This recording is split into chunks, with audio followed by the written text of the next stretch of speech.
السلام علیکم ورحمۃ اللہ وبرکاتہ نحمده ونصلي ونسلم على رسوله الكريم وعلى آله وأصحابه أجمعين أما بعد فأعوذ بالله من الشيطان الرجيم بسم الله الرحمن الرحيم وإذ ابتلى إبراهيم ربه بكلمات فأتمهن صدق الله مولانا العظيم۔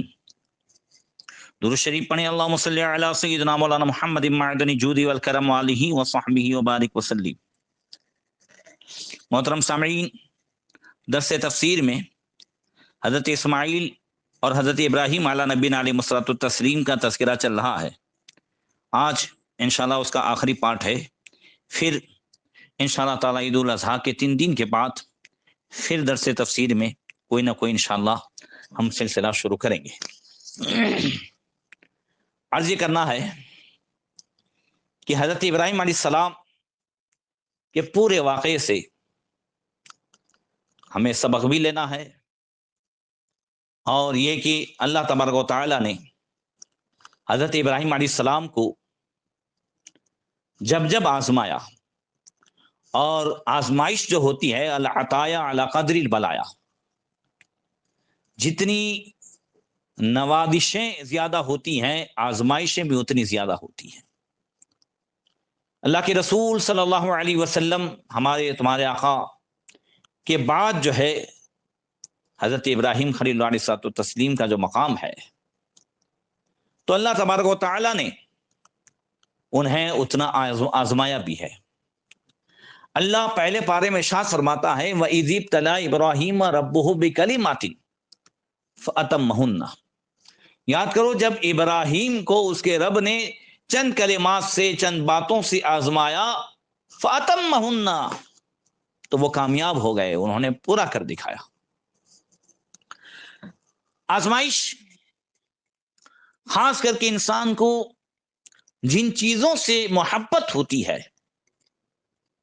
تو اللہ رسول کی طرف سے آزمائش ہوتی ہے کہ ایمان کے معاملے میں بندہ اللہ رسول کی محبت میں کے معاملے میں بندہ جو ہے وہ ان چیزوں سے زیادہ محبت کرتا ہے یا اللہ رسول سے زیادہ محبت کرتا ہے۔ میں عام مومنین کی بات کر رہا ہوں۔ ایسے ہی اللہ تبارک و تعالیٰ اپنے خاص بندوں کو آزماتا ہے کہ بندہ جو ہے وہ دنیا کی چیزوں سے محبت کرتا ہے یا مجھ سے زیادہ محبت کرتا ہے۔ تو حضرت ابراہیم علیہ السلام کی آزمائش جن جن چیزوں سے ہوئی، ذرا موٹی موٹی باتیں دیکھیں۔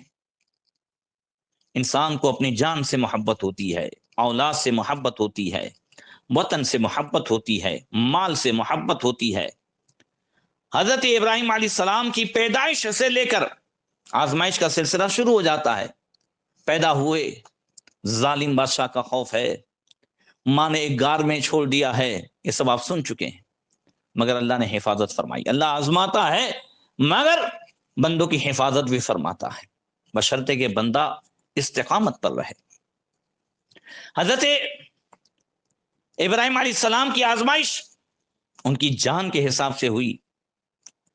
آپ نے کسی سے مدد نہیں مانگی اور نمرود کی آگ میں کود گئے، اللہ اکبر، ڈال دیا گیا، مگر پھر بھی جو ہے آپ استقامت پر رہے، کامیاب ہو گئے۔ آپ نے ہجرت کی، وطن کو چھوڑا، پھر حکم ہوا حضرت ہاجرہ اور حضرت اسماعیل کو پیلسٹائن سے بے آب و دانہ چٹیل میدان، کعبہ شریف جو اس وقت عمارت کی شکل میں نہیں تھا، ایک ٹیلے کی شکل میں تھا، وہاں چھوڑنے کا حضرت ابراہیم علیہ السلام تیار ہو گئے، اور حضرت ہاجرہ بھی اس میں کامیاب ہوئی۔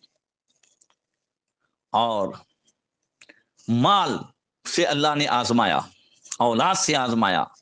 آج انہی دونوں کا تذکرہ ہے۔ مال کے تعلق سے حضرت ابراہیم علیہ السلام جب پیلسٹائن میں تھے تو وہاں کے لوگوں نے خوب حضرت ابراہیم علیہ السلام کی خدمت کی، اور زمینیں اور بکریاں، بہت سارا مال آپ کے پاس ہو گیا، 5,000 5,000 بکریاں، اور ان کی رکھوالی کے لیے جو کتے تھے ان کے گلے میں سونے کے توق تھے، اتنا مال۔ ایک دن فرشتوں نے عرض کی مولا ابراہیم تیرے خلیل ہیں، اور وہ مال میں، تیرا دوست اور مال میں، اللہ نے ارشاد فرمایا فرشتوں ابراہیم مال میں ہے، مال ابراہیم میں نہیں ہے۔ اے اللہ کیسے پتا چلے کہ مال ابراہیم میں نہیں ہے؟ فرشتوں جاؤ آزما لو۔ ایک فرشتہ انسانی شکل و صورت میں آیا اور حضرت ابراہیم علیہ السلام بکریوں کے بیچ میں تشریف فرما ہے۔ فرشتے نے اللہ کی حمد و ثنا کی۔ ایک مثال دیتا ہوں، آپ آرام سے بیٹھے ہوں، فری ٹائم ہو، یا محفل میں بیٹھے ہوں، مسجد میں بیٹھے ہوں، اور تقریریں ہو رہی ہوں، ذکر ہو رہا ہو تو ہم سنتے ہیں، ہمارا دل لگتا ہے۔ مگر کاروبار میں ہوں، مال میں ہوں، پوری توجہ اس میں لگی ہوں، اور آ کر کے کوئی بیان کرے، مسائل بیان کرے۔ اب میں کسی کی دکان پہ چلا جاؤں، حاجی صاحب قربانی کے دن آ رہے ہیں، ذرا قربانی کے خاص خاص مسائل، ارے حضرت میں بعد میں آپ سے فون کر کے پوچھ لوں گا، یہ ابھی تھوڑا جو ہے گراہک کا ٹائم ہے۔ یہی تو آزمائش ہوتی ہے۔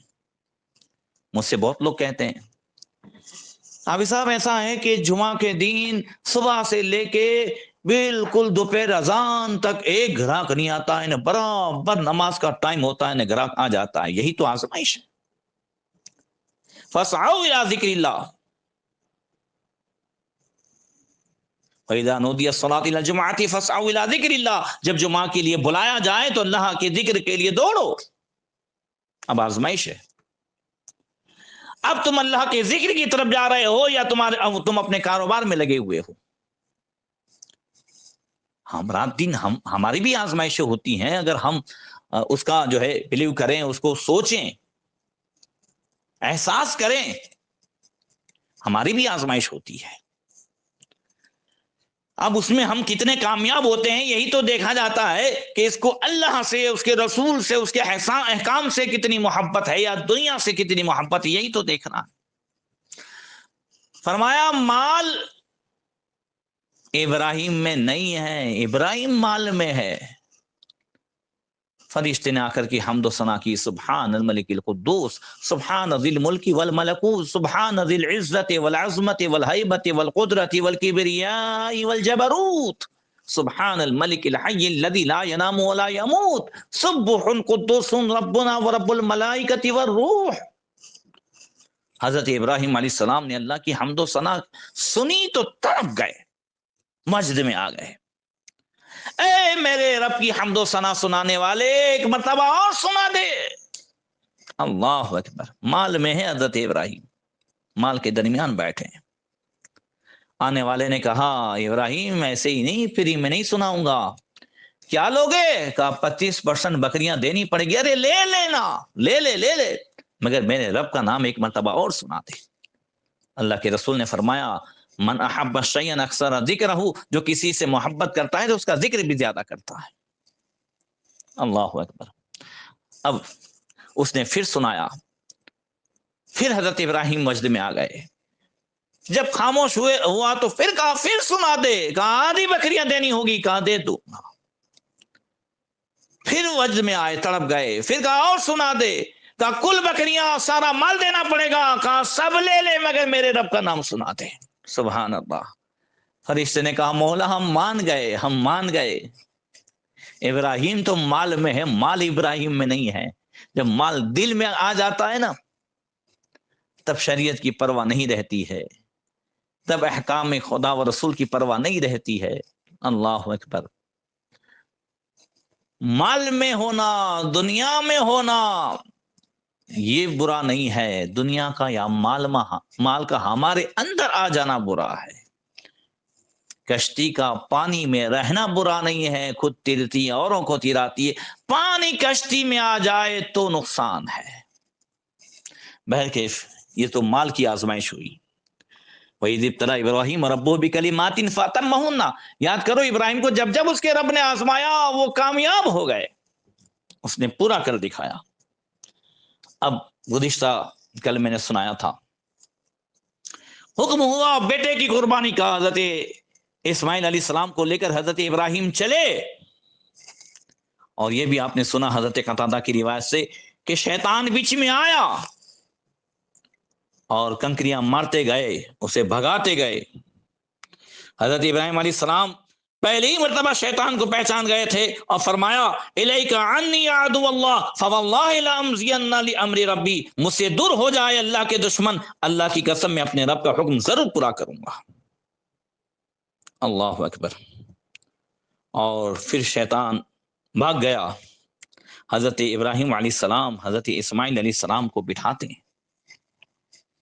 اللہ فرماتا ہے فلما بلغ معه السعی قال یا بنی انی ارا فی المنام انی اذبحک فانظر ماذا ترى۔ جب اسماعیل ایک عمر کو پہنچے تو حضرت ابراہیم لے کے چلے اور مینا میں آپ نے ان کو بٹھایا، جہاں قربانی کرنی تھی، جہاں ذبح کرنا تھا اپنے لخت جیگر کو، مگر ایسے ہی نہیں کہ پکڑ کر کے چھری چلا دی۔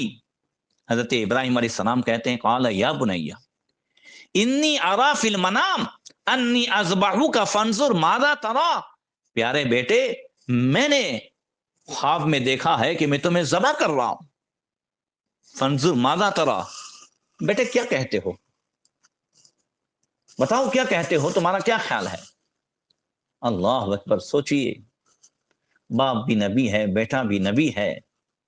حضرت اسماعیل علیہ السلام یہ نہیں کہتے ابا جان خواب تھا، نہیں، فرماتے ہیں قال یا ابت افعل ما تؤمر ستجدنی انشاء اللہ من الصابرین، ابا جان آپ کو جو حکم دیا گیا ہے وہ کریں، اگر اللہ نے چاہا تو ضرور آپ مجھے صبر کرنے والوں میں سے پاؤ گے۔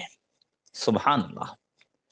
پتا چلا حضرت اسماعیل علیہ السلام کو بھی معلوم ہے کہ میرے باپ یہ عام آدمی نہیں ہے، اللہ کے نبی ہیں، انہوں نے جو خواب دیکھا ہے وحی الہی ہے، تو کہتے ہیں یا ابت افعل ما تؤمر، ارے ابا جان آپ کو جو حکم دیا گیا ہے وہ کریں۔ سبحان اللہ۔ یہ فیضان نظر تھا یا مکتب کی کرامت تھی، سکھائی کس نے؟ اسماعیل کو آداب فرزندی۔ اللہ اکبر۔ حضرت اسماعیل علیہ السلام کا بھی حلم دیکھیں، جو اللہ تعالیٰ نے حضرت ابراہیم علیہ السلام نے اللہ تعالیٰ سے جو دعا کی تھی رب حب لی من الصالحین، الہی مجھے نیک اولاد دے، فبشرناہ بغلام حلیم، تو ہم نے اسے خوشخبری سنائی ایک بردبار لڑکے کی، حلیم لڑکے کی۔ یہ حلیم کون ہوتا ہے؟ اللہ اکبر۔ تفسیر روح المعانی میں ہے وَأَنَّهُ يَكُونُ حَلِيمًا وَأَيَّ حِلْمٍ مِثْلِ حِلْمِهِ عَرَضَ عَلِي أَبُو وَهُوَ مُرَاهِقُ الذِّبْحِ فَقَالَ سَتَجِدُنِي إِنْ شَاءَ اللَّهُ مِنَ الصَّابِرِينَ فَمَا ظَنُّكَ بَعْدَ بُلُوغِهِ، یعنی آپ کو بشارت دی گئی کہ آپ کو بیٹا عطا کیا جائے گا جو حلیم ہوگا۔ ارے اس سے بڑھ کر کے حلم کی اور کیا مثال ملے گی؟ جب آپ بلوغ کے قریب تھے، آپ کے والد نے آپ کو کہا میں تمہیں خواب میں ذبح کرتے ہوئے اپنے آپ کو دیکھ رہا ہوں، اس میں تمہاری کیا رائے ہے؟ تو حضرت اسماعیل علیہ السلام نے عرض کیا آپ مجھے انشاءاللہ صابروں سے پاؤ گے۔ یہ حلم تو حضرت اسماعیل علیہ السلام کا بالغ ہونے سے پہلے کا ہے۔ اللہ اکبر۔ اندازہ لگائیں بالغ ہونے کے بعد آپ کے حلم کا عالم کیا ہوگا، مقام کیا ہوگا۔ اللہ اکبر۔ یہ حضرت سیدنا اسماعیل علیہ السلام نے حضرت ابراہیم علیہ السلام کی بارگاہ میں عرض کی اور ساتھ میں عرض کی ابا جان آپ، جیسا کہ واقعات میں ملتا ہے کہ آپ مجھے مضبوط باندھ لیں اور مجھے منہ کے بل لٹائیں تاکہ چہرہ دیکھ کر کے کہیں بیٹے کی محبت سامنے نہ آ جائے اور ایک سیکنڈ کے لیے کہیں اللہ کے حکم کے اس میں عمل کرنے میں کہیں ہاتھ رک نہ جائے۔ ابا جان اپنے کپڑے کو میرے خون سے بچانا کہ کہیں والدہ دیکھ کر کے جو ہے تڑپ نہ جائے، اور چھری کو تیز کر لینا تاکہ جلدی سے قربانی پیش ہو جائے۔ اللہ اکبر۔ حضرت ابراہیم علیہ السلام یہ سارا کام کر کے حضرت اسماعیل پہ چھری چلا رہے ہیں، اور ادھر اللہ کا حکم آتا ہے جبریل جاؤ جنت سے مینڈا لے کر کے حضرت اسماعیل کو ہٹا کر کے مینڈا رکھ دو۔ کہاں ہے سدرا، کہاں جنت؟ ارے زمین سے لے کے آسمان تک 500 سال کا راستہ ہے، اور ہر جو ہے پہلے سے دوسرا، دوسرے سے تیسرا، حضرت جبریل سدرا پہ جنت سے مینڈا لائے اور ابھی چھری چل رہی ہے اور حضرت جبریل مینڈھا لا کر کے حضرت اسماعیل کو ہٹا کر کے وہاں رکھ دیتے ہیں. آپ اسپیڈ دیکھیں، جب حضرت جبریل اتنی جو ہے آن کی آن میں آ سکتے ہیں تو محمد رسول اللہ صلی اللہ علیہ وسلم جن کے نور سے جبریل بنے ہیں اور جن کے نور سے ساری کائنات بنی ہے، اللہ نے جن کے نور سے بنایا ہے، وہ محمد رسول اللہ صلی اللہ علیہ وسلم معراج کی رات جا بھی سکتے ہیں اور آ بھی سکتے ہیں. سبحان اللہ. کہہ رہا تھا کہ حضرت اسماعیل علیہ السلام کے گلے پر چھری چل رہی ہے اور ادھر رب نے پکارا وَنَادَيْنَاهُ أَن يَا إِبْرَاهِيمُ قَدْ صَدَّقْتَ الرُّؤْيَا إِنَّا كَذَلِكَ نَجْزِي الْمُحْسِنِينَ. ہم نے پکارا اے ابراہیم تم نے تو خواب سچا کر کے دکھایا، بے شک ہم ایسے ہی جو ہے كَذَلِكَ نَجْزِي الْمُحْسِنِينَ نیکوکاروں کو بدلہ دیتے ہیں. إِنَّ هَذَا لَهُوَ الْبَلَاءُ الْمُبِينُ. ارے یہ تو بہت بڑی آزمائش تھی. وَفَدَيْنَاهُ بِذِبْحٍ عَظِيمٍ. اور ہم نے فدیے میں ایک بڑی جو ہے قربانی دی، یعنی وہ مینڈا عطا فرمایا. وَتَرَكْنَا عَلَيْهِ فِي الْآخِرِينَ سَلَامٌ عَلَى إِبْرَاهِيمَ. اور اے ابراہیم ہم تمہاری یاد قیامت تک باقی رکھیں گے. ہم قیامت تک اللہ تعالیٰ کو حضرت ابراہیم علیہ السلام کی یہ ادا، بیٹے کی قربانی کے لیے تیار ہو جانا، ادا ایسی پسند آئی، ایسی پسند آئی کہ اللہ فرماتا ہے قیامت تک ہم یہ یاد باقی رکھیں گے. اب ہر سال یہی تاریخ آتی ہے اور حضرت ابراہیم علیہ السلام کی یاد تازہ ہوتی ہے. بار بار دہراتا ہوں، اسلام میں یادیں مٹائی نہیں جاتی ہے، منائی جاتی ہے. یہ اسی کی یاد ہے. اور اللہ تعالیٰ کو یہ ادا ایسی پسند آئی کہ ان دنوں میں یہ قربانی کے 3 دن جو ہے 10 11 12 اللہ کے رسول صلی اللہ علیہ وسلم نے ارشاد فرمایا حضرت عائشہ رضی اللہ تعالیٰ عنہا سے، یہ ترمذی شریف کی روایت ہے، ابن ماجہ میں بھی ہے، مشکاۃ شریف میں بھی ہے. آقا نے فرمایا ما عمل ابن آدم من عمل یوم النحر احب الی اللہ تعالی من احراق الدم. آقا نے فرمایا کہ قربانی کے دن میں آدمی کا کوئی عمل اللہ کے نزدیک خون بہانے یعنی قربانی سے زیادہ پیارا نہیں ہے. وَإِنَّهُ لَيَأْتِي يَوْمَ الْقِيَامَةِ بِقُرُونِهَا وَأَشْعَارِهَا وَأَظْلَافِهَا. اور وہ جانور قیامت کے دن اپنی سینگ اور بال اور کھوروں کے ساتھ آئے گا. وَإِنَّ الدَّمَ لَيَقَعُ مِنَ اللَّهِ بِمَكَانٍ قَبْلَ أَن يَقَعَ بِالْأَرْضِ فَطَيِّبُوا بِهَا نَفْسًا. اور وہ جانور اس کا خون، قربانی کا خون زمین پر گرنے سے پہلے اللہ کے نزدیک مقام قبولیت میں پہنچ جاتا ہے. لہذا اے لوگو قربانی خوش دلی سے کرو. دوسری روایت میں فرمایا جو حضرت عبداللہ ابن عباس سے ہے، کنز العمال کی روایت ہے کہ ما انفقت الورق فی شیء احب الی اللہ تعالی من نحیر ينحر فی یوم عید. آقا نے فرمایا کہ جو روپیہ عید کے دن قربانی میں خرچ کیا گیا اس سے زیادہ کوئی روپیہ اللہ کو پیارا نہیں ہے. اس لیے جو لوگ یہ دھوکہ دے رہے ہیں کہ ابھی کووڈ کی مہاماری کے اس میں جو لوگ پریشان ہے یا سیلاب کے اس میں پریشان ہے تو ان کی مدد کر لی جائے اور قربانی نہ کی جائے، یہ غیروں کی سازش ہے. اور وہ خود جو ہے اردو لکھ لکھ کر کے اس طرح فتویٰ پوچھتے ہیں. مگر یاد رکھیں حدیث بتا رہی ہے، اور جامعہ نظامیہ حیدرآباد کے نام سے فتویٰ گمراہ ہے، حالانکہ وہ فتوے میں انہوں نے ایسا نہیں لکھا ہے، پوچھنے والے نے تو یہ پوچھا ہے. اور کون مسلمان ایسا پوچھ سکتا ہے بھائی؟ اور اگر کسی مسلمان نے جہالت سے پوچھا ہے تو اس کو کچھ سوچنا ہے کہ کیوں ایسا پوچھ رہا ہے. حدیث کو سامنے رکھیں، اللہ رسول کے فرمان کو سامنے رکھیں، اس کو صدقہ کرنا ہے، اس کو لوگوں کی مدد کرنی ہے، اور دین پڑے ہیں. لہذا قربانی کے دن میں اور جامعہ نظامیہ کے فتوے میں بھی پوچھنے والے نے تو یہی پوچھا ہے کہ کیا ایسے ہی صدقہ کر دیا جائے یا ایسے ہی جو ہے مدد کر دی جائے، غریبوں کی مدد کر دی جائے. تو اس میں لکھا ہے کہ جس پر قربانی واجب ہے، کس پر واجب ہے کیا ہے وہ میں پہلے مسائل بتا چکا ہوں. تو جس پر واجب ہے اس میں لکھا ہے کہ اس پر ان دنوں میں قربانی کے لیے سعی کرنا یعنی کوشش کرنا واجب ہے. 3 دنوں تک کوشش کریں اور قربانی ہی کرے, اور اگر نہ کر سکے, جیسے 3 دن میں نہ ہو سکے, تو پھر یہ قربانی کے جانور کا یا جو بھی پیسہ ہے وہ غیر سید کو صدقہ کرے. اس میں ایسا لکھا تھا, مگر نیچے انگلش میں لکھ دیا کہ فتویٰ آ گیا ہے کہ امسال قربانی نہ کر کے لوگوں کی مدد کریں. اللہ کے رسول نے فرمایا امسال یا کسی بھی سال قربانی جو ہے, ان قربانی کے دنوں میں اللہ کے نزدیک قربانی ہی زیادہ پسندیدہ ہے. اور اللہ کے رسول صلی اللہ علیہ وسلم نے ارشاد فرمایا کہ من ضحى طیبۃ النفس محتسبا لاضحیتی کانت حجابا من النار, جس نے خوش دلی سے ثواب کی امید کر کے قربانی کی تو وہ جہنم کی آگ سے بچ جائے گا.